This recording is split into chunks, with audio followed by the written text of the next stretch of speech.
Selamat pagi. Hari ini tepatnya Selasa tanggal 28 Maret. Saya akan melakukan coaching dengan teman rekan kerja saya di instansi tempat saya bekerja. Beliau adalah Ibu. Selamat pagi, Bu ya. Sebelum kita lanjutkan, boleh perkenalan dulu. Nama saya Nia Puji Lestari. Saya salah seorang guru di SD Negeri 091559 Bandung, dan saya selaku teman sejawat dari Bapak Bobi Sinaga, selaku anggota dari guru penggerak angkatan 7. Ya, baik, terima kasih atas perkenalannya, Bu ya. Pada saat ini kita akan melakukan coaching ini. Nah, kira-kira apa sih yang menjadi tujuan dari coaching ini? Saya hadapi selama saya mengajar di dalam kelas. Artinya dalam pembelajaran di kelas itu ada masalah, dan dengan pelaksanaan coaching ini kita akan menemukan solusi kira-kira seperti itu. Ya, seperti itu. Oke, terima kasih Bu Nia. Kalau boleh saya tahu nih, kira-kira apa ya yang menjadi masalah di dalam sekolah ini? Sebenarnya kalau dibilang masalah pastinya banyak, tapi terkhususnya buat saya, anak saya apalagi sudah kelas 5 kan Pak, mereka itu belum lancar membaca.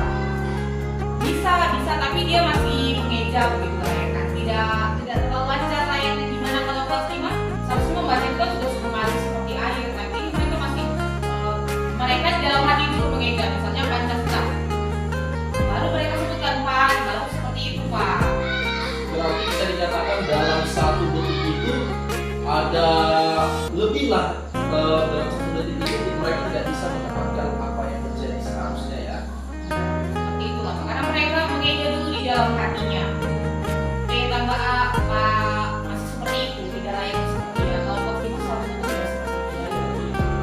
Terus itu yang menjadi kendala saya mengajar di kelas 5 ini. Sementara mereka sudah kelas tinggi ya, Iya, sudah kelas 5. Nah, kalau seperti itu ada temuan yang ibu dapatkan di kelas itu, kira-kira yang menjadi penyebabnya itu enggak? Kalau sepanjang yang saya amati, saya lihat lagi itu dalam kesehariannya. Pertama ya, kepedulian mereka itu tidak ada Pak. Kepedulian tidak ada. Setiap hari sebelum belajar itu kami selalu mulai membaca gitu. Iya. Saya selalu tanamkan belajar membaca di rumah, nah membaca apapun itu yang kau temukan yang bisa dibaca, baca. Tapi kayaknya mereka sih tidak terlalu peduli. Mereka menganggap alah nanti kan bisa sendiri gitu aja sih Pak. Kemauan mereka juga sih kayaknya kurang. Seperti itu sih yang saya lihat. Artinya memang kemauan mereka itu yang kurang ya, Bu ya. Iya. Seandainya mereka itu bergiat belajar pasti bisa. Oke, selain dari hal itu, dari latar belakang mereka yang malas untuk belajar, ada nggak kira-kira hal lain yang menjadi penyebabnya? Ya gimana ya? Kalau menurut orang tua itu gimana? Kalau semuanya yang saya lihat sekarang ini sih kurang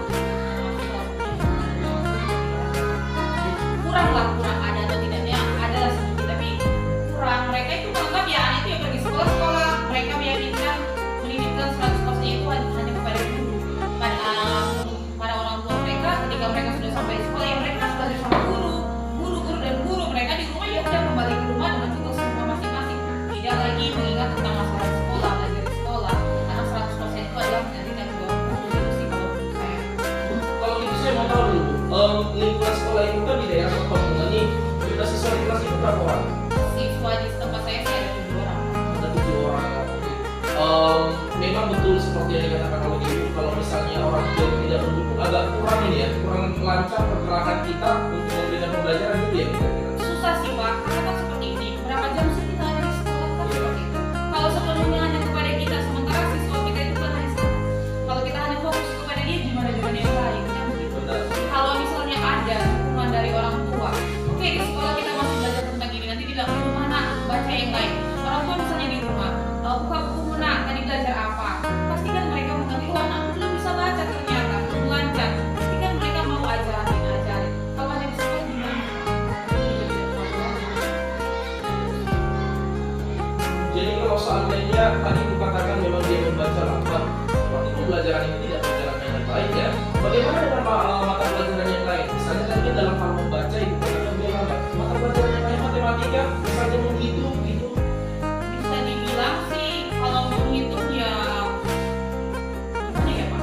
Kurang juga lah. Kurang juga ya. Pertama kan kalau kita di matematika ini ya di SD yang saya Benar. pahami ya. Urusan kali-kali itu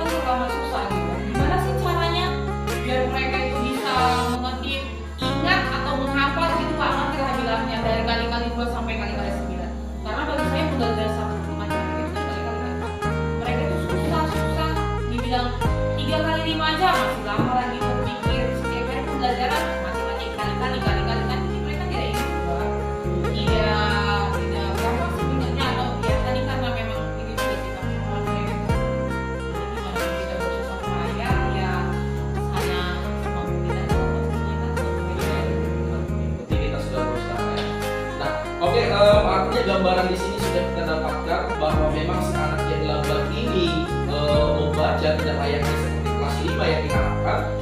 Ada berbagai faktor penyebabnya. Yang pertama memang dia itu malas belajar. Yang kedua memang dukungan orang tua itu masih kurang ya.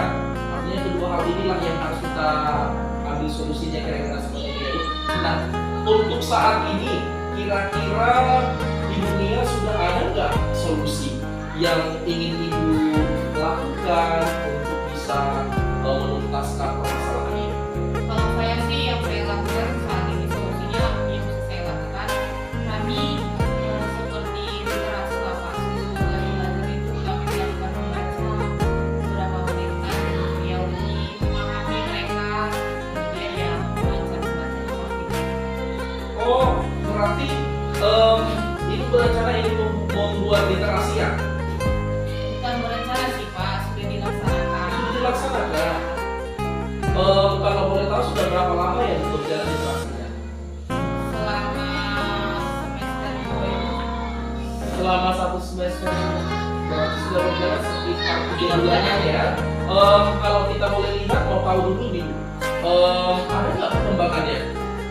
Perkembangannya sudah mulai kelihatan dikit sih, dia sudah tidak terlalu mengekel lagi di dalam hatinya. Iya. Cuma terkadang masih salah lah, apalagi kan ada kata-kata yang sulit gitu kan Pak. Ya berarti ya susah lah, nggak sesuai atau nyeripet-nyeripet gitu loh bahasanya. Bahasa ininya nyeripet-nyeripet Iya, iya. gitu lah. Iya, oh jadi seperti itu. Kira-kira ada hal lain nggak yang ingin diterapkan di sekolah itu supaya memang bisa memacu mereka selain dari literasi tadi? Sementara sih saya juga yang melakukan itu selain karena keterbatasan media yang ada di sekolah juga kan. Itu yang bisa kami lakukan. Kira-kira dalam persenan nih ya, dalam persenan dari 1 bahkan sampai 100% itu, literasi yang ibu buat ini kira-kira berapa besar pendukungnya untuk mereka bisa membaca layaknya kelas 5? Berapa persen gimana? Kalau saya sih berharapnya 100%. Nah, Tapi di dalam kenyataannya sekarang yang masih berjalan selama 3 bulanan, paling sih masih 30%. 30% atau gitu berapa kan? Ya gimana lah? tapi yang pasti mereka sudah ada perubahan Bu ya. Hal itu sangat membuat kita makin semangat juga ya, meskipun Ada sih sedikit kepuasan dengan yang kita meskipun hanya 30% ya. Luar biasa memang ya, luar biasa. Terus ini Bu, tadi kan kita sudah mengatakan ada literasi nih. Nah, berbicara tentang orang tua yang tadi ada solusi nggak untuk diri kira-kira kedepannya ibu membuat kayak mana? Kalau saya sih maunya atau niat itu ya dilakukan pertemuan. Wah, Kalau bisa sih bukan hanya buat anak kelas 5, keseluruhan sekolah gitu kan. Ya tujuannya ya kita menyampaikan gimana perkembangan anak sebenarnya sih. Kalau perkembangan anak itu kalau apalagi nilainya pasti terlihat kan Pak dari setiap semesternya dari rapot yang mereka terima kan. Cuman kan ya gimana biar lebih apa lah ya lebih intens lagi lah bicara kan dari hati ke hati dengan orang tua. Kita juga kan pengen anak mereka itu menjadi seperti apa yang mereka inginkan gitu kan. Pasti nggak ada orang tua yang pengen anaknya bodoh. Jadi ya kita mohon kita kerjasama gitu sih yang saya buat ketemu dengan orang tua. ya. Rancangan ibu itu sungguh bagus. Ada niat yang seperti itu, tapi menurut saya sih sangat bagus gitu. Nah kira-kira kapan ibu akan merealisasikan hal tersebut? Yang pastinya saya akan berkomunikasi dan berkomunikasi lah Pak dulu dengan kepala sekolah dan dengan guru yang lain. Atau saya sendiri kan nanti ya gimana kan ada teman-teman sejawat yang lain mungkin juga mereka punya kesulitan dan punya solusi atau yang lain. Ya berarti ibu harus minta bantuan juga sih dari kepala sekolah, dan juga dari mereka ya. Artinya memang ya tidak hanya ibu sendiri gitu ya. Oke, kira-kira seandainya hal ini akan kita lakukan, kapan langkah awal yang akan ibu mulai untuk meminta dukungan dari kepala sekolah? Apakah memang tahun depan atau semester depan atau bulan depan atau memang secepatnya gitu? Kalau saya secepatnya karena gini, saya lebih bagus bicara secepatnya di kepala sekolah karena saya berniat pada saat pembagian rapor semester 2 ini saya berniat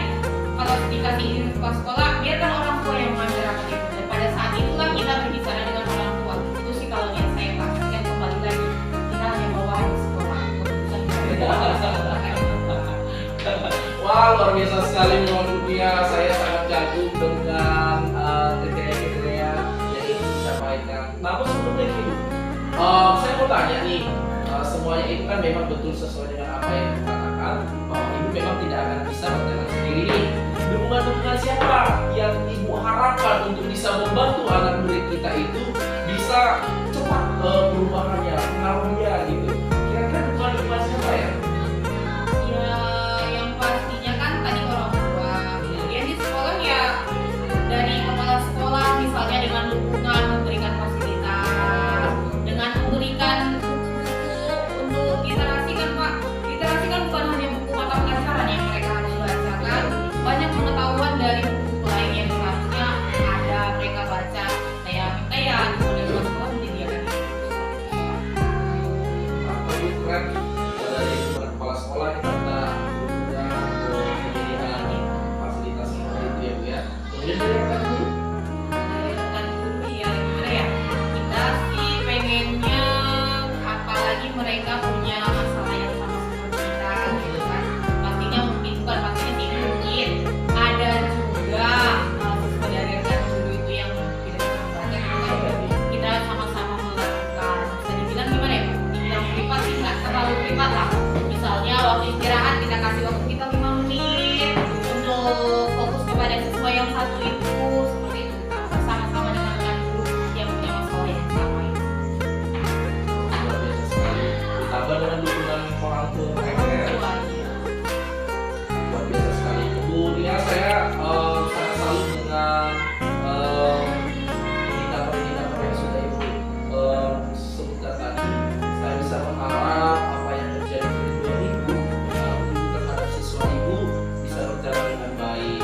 Dan saya memang yakin Ibu, kalau misalnya Ibu sudah melakukan hal sesuai dengan yang Ibu katakan tadi, pasti nih akan ada terjadi pergerakan. Tidak 30% lagi ya, sesuai dengan harapan kita 100% ya. Kalau memang semua ada dukungan, ada fasilitas, ada semuanya, wow luar biasa sekali. Ide Ibu sungguh membuat saya menjadi seorang guru yang harus berinovatif gitu. Seperti yang Ibu katakan tadi, menggugah hati saya untuk bisa melakukan seperti apa yang Ibu katakan.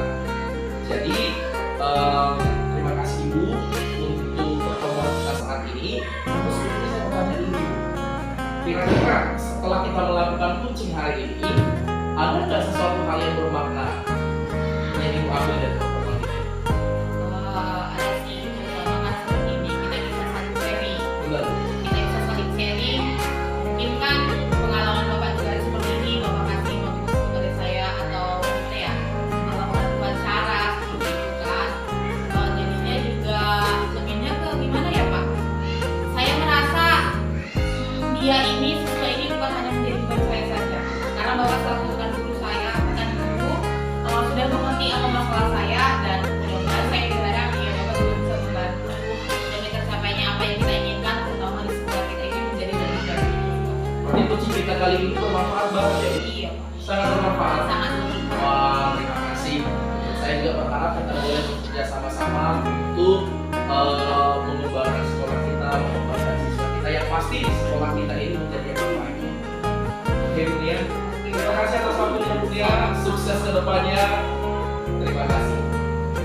Baik, begitulah pelaksanaan coaching sebagai penilaian supervisi kelas rekan kerja saya pada saat ini.